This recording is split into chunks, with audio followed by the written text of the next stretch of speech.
Welcome everyone.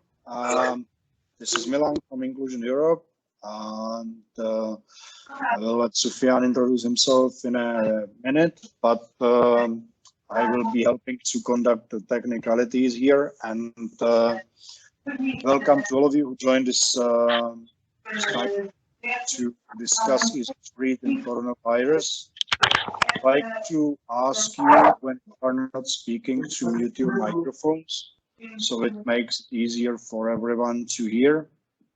And we'll get on with the business right now. So the point of this conversation is to bring together not only why is easy to read important and how to work with it, but also what specifically is important about it at this moment when there is the coronavirus emergency, and how what role it has, and most specifically to see what already exists in the world and easy to read, and what sort of information might be lacking and people are searching for it and all of it. So we will start by Soufiane talking about easy to read, what it is and why is it important now, and then we'll move on to a more exchange about what is there, what your experiences at the moment are, and what you know would be needed to produce as easy to read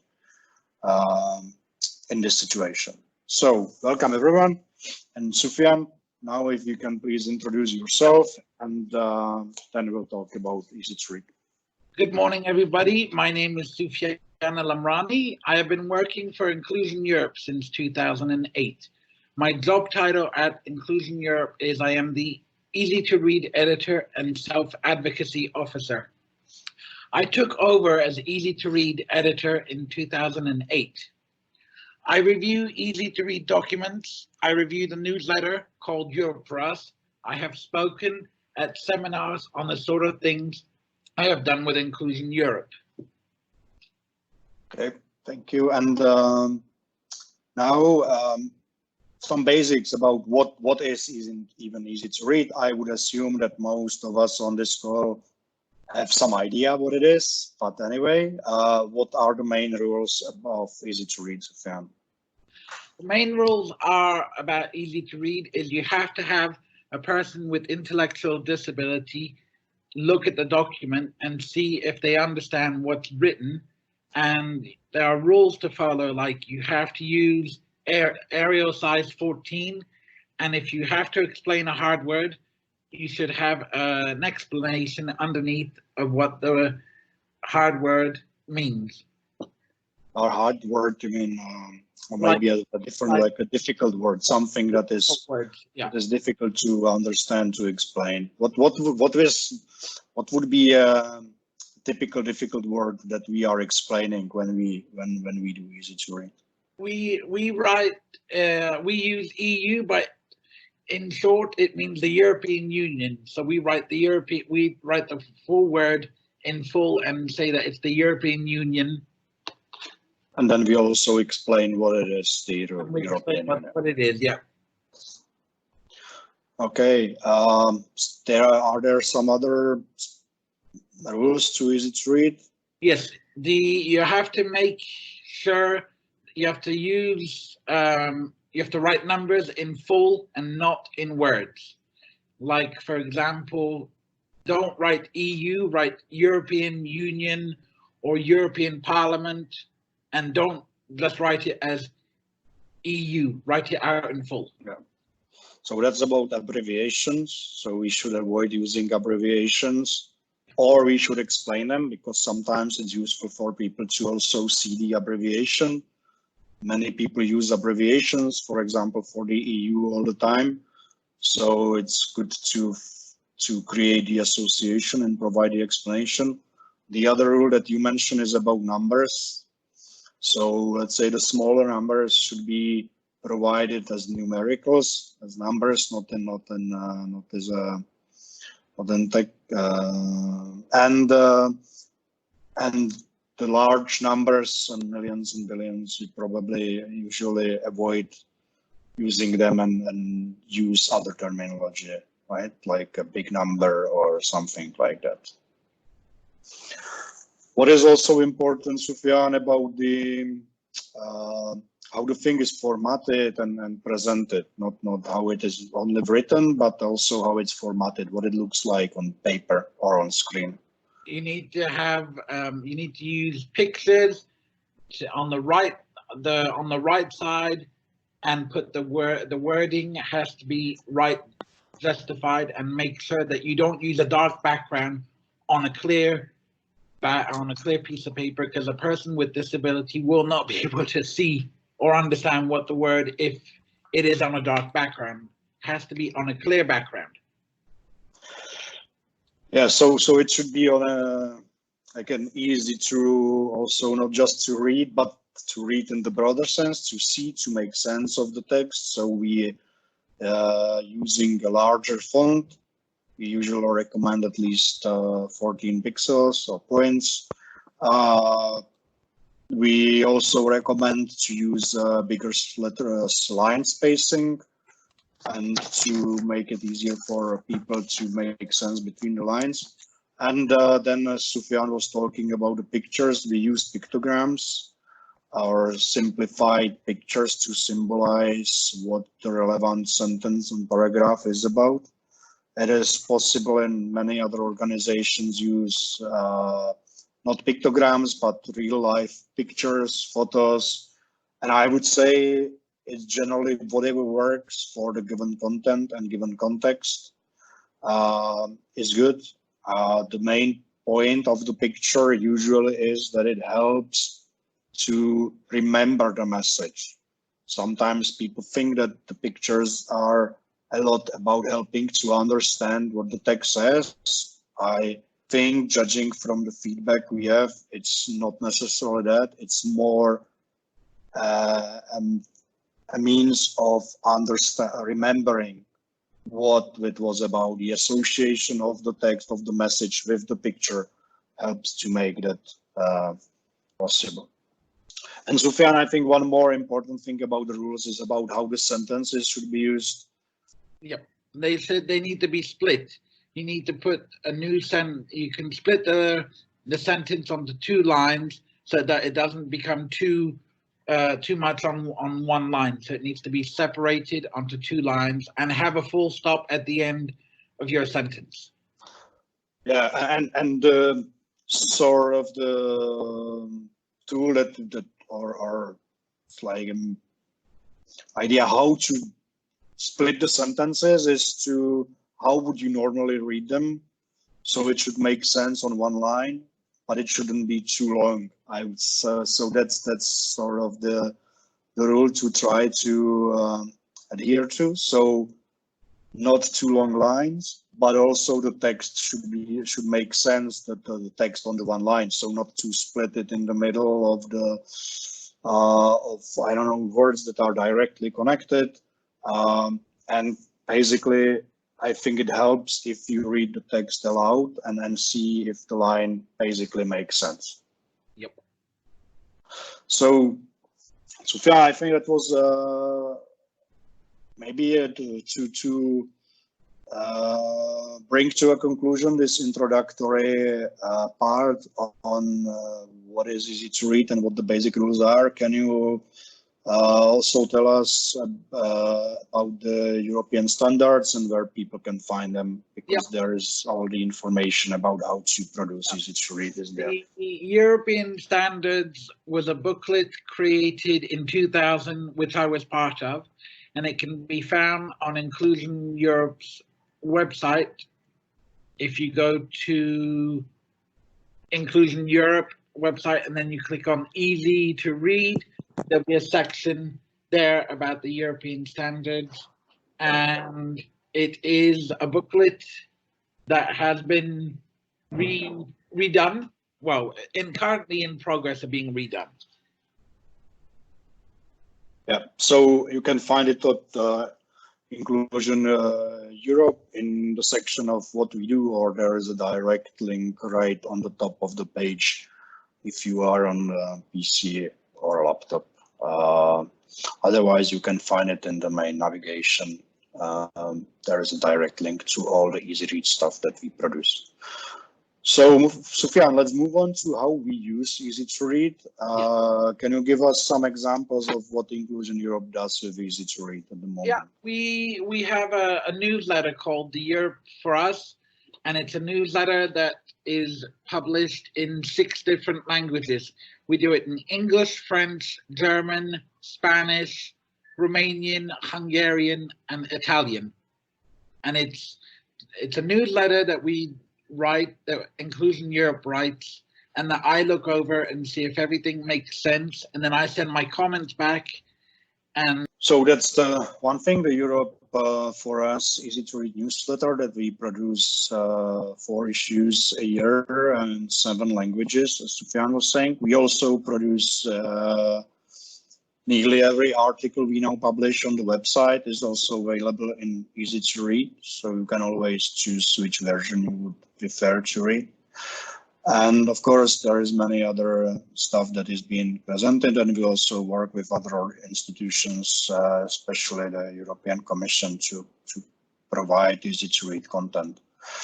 Let's move on now to the very purpose of why we put together this meeting, and that's using the easy to read information during the coronavirus emergency.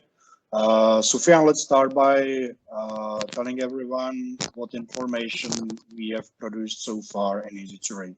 We've produced a document about how to stay safe during the outbreak of the coronavirus, things that you should do and shouldn't do, like wash your hands every day, not be too close to someone, and if you're not feeling well, call your doctor and just self-isolate. Yes, so that's the basic information about what the coronavirus is and what you should do, as Soufiane was saying. That's been taken up by many other organizations and translated into their languages. And then we produced another one to explain one term that is being widely used, and we felt it would be important for people to explain it because it's a completely new, not only experience, but also a terminology, and that's social distancing, Soufiane. Yeah, social distancing means that you shouldn't be next. If you want to go see your friend, you can't because he or she might have the coronavirus, but you have to stay apart from each other. But you can talk via Facebook, Twitter, Teams, Skype, and we did a document on how to use Microsoft Teams, which Inclusion Europe uses daily to do their team meetings and have meetings. Yeah, so that's the sort of the basic stuff that we produce ourselves as Inclusion Europe. The other part of what we are currently doing with Easy to Read is collecting the work that we know of that others are doing. We have a page on our website which collects easy to read stuff. We currently have easy to read information about the coronavirus in 17 languages. And we are constantly updating the page. So if you go to our website, you should be able to reach it either through the explainers section on our website or through any of the articles that are about coronavirus that you can see directly on the homepage. One more thing to say about easy to read at this point, and every time, but particularly at this point, it's important to remember that easy to read is not an end in itself, it's a means to something. So it's a good thing, it's a very good thing to have it, it's a very good thing to make it available to people, but it's not the end of the job, essentially. And it's important to support people with intellectual disability by explaining them those topics directly and possibly using the easy to read as a tool, as a means of doing that. I think that's one more important element that we wanted to mention here, Soufiane. Yep. And let's move on to the part which we would ideally like to have more of a conversation. We call this thing online exchange. So now the exchange thing should be going on. First, of course, if there are any questions or comments on what we've talked about so far, and then we'll move on to taking your experience so far with Easy to Read in regards to coronavirus, both in what you know there is or what you think is lacking and needs to be produced because people need that kind of information. So we'll get to that. Let's first ask if there is anyone who would like to share any sort of comment or question on what's been going on so far in this webinar. I only want to know the drawings that when you use in Easy to Read the pictograms, you have a software, a specific software for that, or you find it in the internet, or we have a software called Widget that we use that Inclusion Europe uses. Well, it's only one of many programs there are. Actually, that's the one that we have licensed for. And as we were saying before, it's also possible to use like a real life pictures. It doesn't have to be pictograms. I think that's what we want to make clear. I think we are using pictograms because, of course, we work across multiple of cultures in Europe. And one of the things that is important when using pictures, not just for Easy to Read,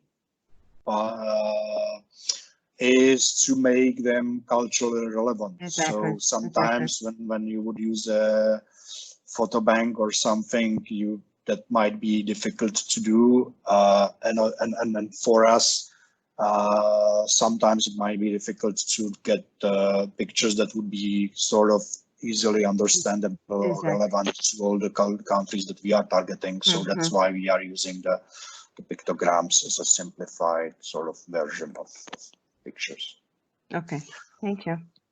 Hi everyone, my name's Ailish. I just wanted to ask about videos and if Soufiane thought that videos were a good way of sharing information as well. And if you've seen any good examples of videos during this time with sharing information about the coronavirus.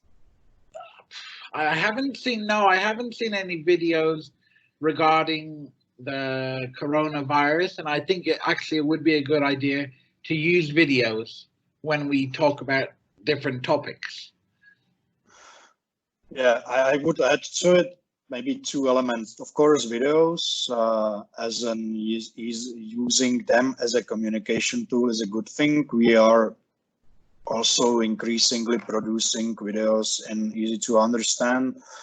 Most notably, I would think our free videos explaining the CRPD, which you can also find on our website.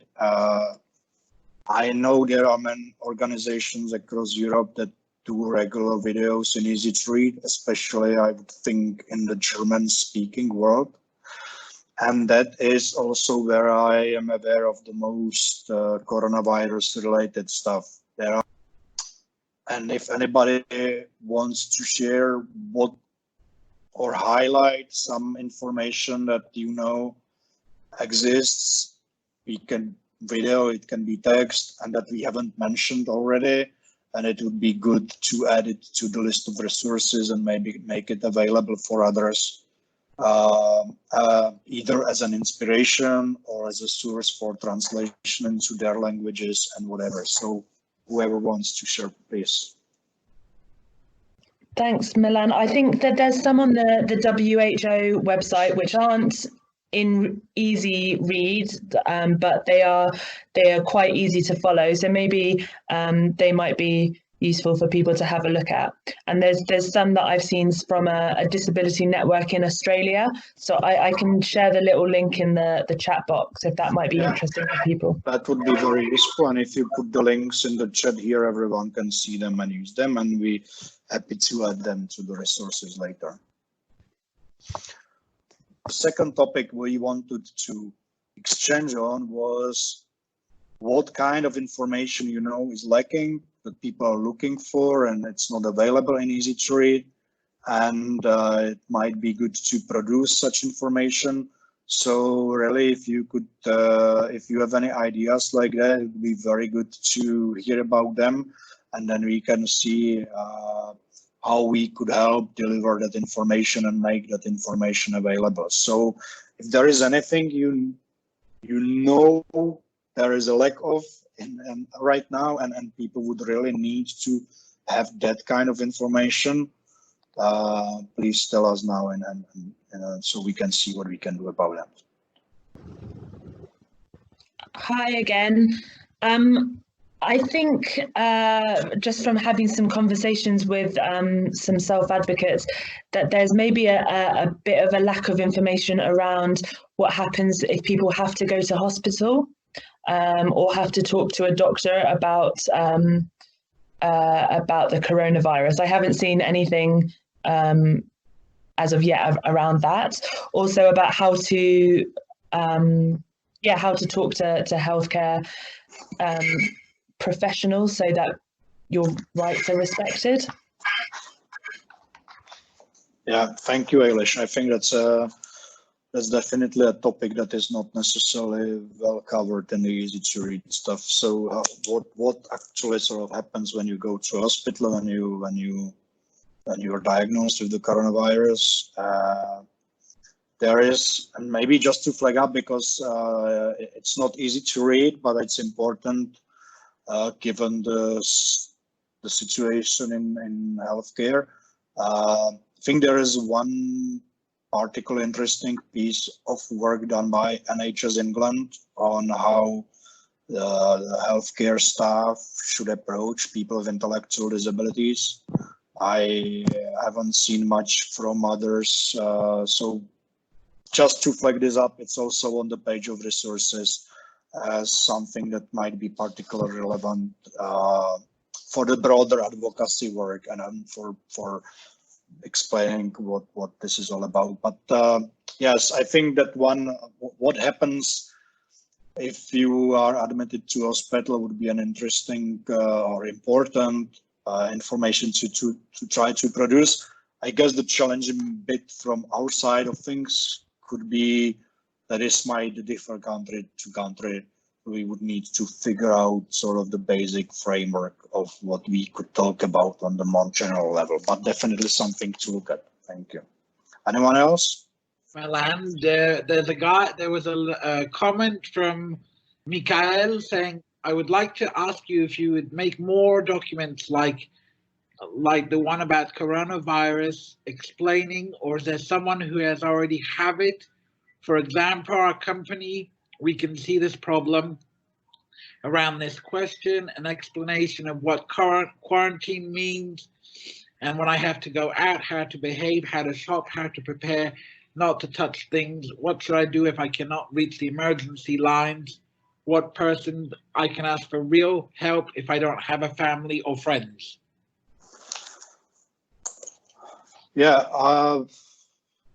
that's actually another area where we don't see that much stuff being produced. That's true. Thank you for the suggestion. Again, I think the challenging bit from our point of view would be that this kind of information is very specific country to country. But just a quick reaction would be that what we could try to do, there is definitely some bit of what can be described in general of it, and then what we could possibly do is basically suggest the structure of the basic information and that could be produced and applied to the local context. So I think yes, that would definitely be also useful. So thank you for the suggestion, and we have a look at what we can do in that, if only sort of produce the structure and try to nudge people to use it and make it specific for their countries with the country specific organizations. Maybe one example to use here would be just to mention, and I guess as an inspiration, and now the advantage of having online translation tools working across all kinds of languages. The self-advocacy organization in Croatia, Udruga za samozastupanje,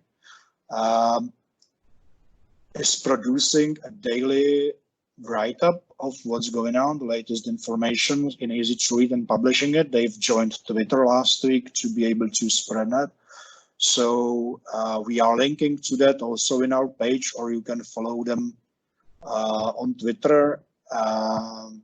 You can see in Inclusion Europe's timeline, I think we retweeted yesterday one of their things, so it's the easiest way to get to them is to go to Inclusion Europe's Twitter.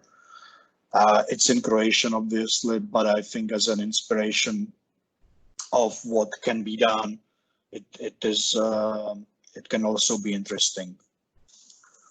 So thank you, Michala, and we can move to if there are other suggestions or questions at the moment. What would be good to produce as easy to read information? Sorry, I don't say anything and I don't share anything, but in my group, in the National Agency Erasmus, we are trying to do something in order to everybody understand what is Erasmus and how they could use it as an individual or in an organization, because we see in Portugal in most countries there are not many people from organizations for people with disabilities or people with autism, because it's the part there where I'm more linked, to use Erasmus to share something with the others. And European Commission don't have a good book explaining what is Erasmus in an easy read way. So we are trying to do that, and we need a lot of help from all the organizations. So it's the only thing I can share now. I don't have anything to show you, but I want to do something in easy to read so everybody could use Erasmus in this way. Sorry. No problem. That's good, of course, and the more easy to read and easy to understand information there is, the better. And as we always say, the better not only for people with intellectual disabilities, but this serves many others. Exactly. Yeah, the more easy to read information, the better for everyone, essentially. Anyone else wants to come in and then share if you see a particular lack of easy read information about the coronavirus right now? Hi, my name is Carolina. I am wondering if it might be useful if we write something about how the coronavirus is spreading, because when I look up the materials, I know that there is saying that what to do or what not to do, but maybe if we write about like why we have to like protect our mouth when sneezing or something, it might be useful also. Preparing materials, how it's spreading. Just to understand, you think it would be good to provide an explanation why are these recommendations there? Yeah. Because there are a lot of recommendations what to do or what not to do. So you are suggesting to also kind of explain why are there these suggestions? Yeah, I think it might be. Okay. So, thank you. Or one more thing. I know it's different in different countries, a different approach in different countries about using mask or gloves when going outside. But we might also write something about this, because some doctors say it's not essential to wear a mask. The others say you have to do it. So maybe we can add this kind of information as well. Yeah. I'm trying to think again how we could possibly approach it, given the Well, first of all, different approaches of the countries, and second, that this thing changes basically every other day. Yeah. But again, I think there could be sort of a more general approach of trying to explain why are now all these things being recommended and what are these things being recommended, and then possibly to say that it's always check your national health recommendations, the government guidelines, but I guess the sort of the more general explanation of how and why these things should be used or shouldn't be done, that could also be possible to do. So thank you. Soufiane, is there anything from your side that having worked on the coronavirus information so far and looking what's been going on in different countries, that you think would be useful to produce as an easy to read information? Yeah, I would actually find it interesting to do the article about how to use masks when outside and what to do in emergencies, like who to call in an emergency and like what to do if you're going to the hospital. I would find those very interesting to do. Okay. Well, we got ourselves some more work to do. That was good. Yeah. That was one of the intentions of this webinar. So thank you to everyone who contributed your ideas and recommendations. We will wrap up. At Milan. the beginning. Yes. Yeah, sorry. Just in relation to what was said about masks and this kind of more general information, I would just like to add that we translated some documents from Italian to English because they are producing a lot of very interesting material there.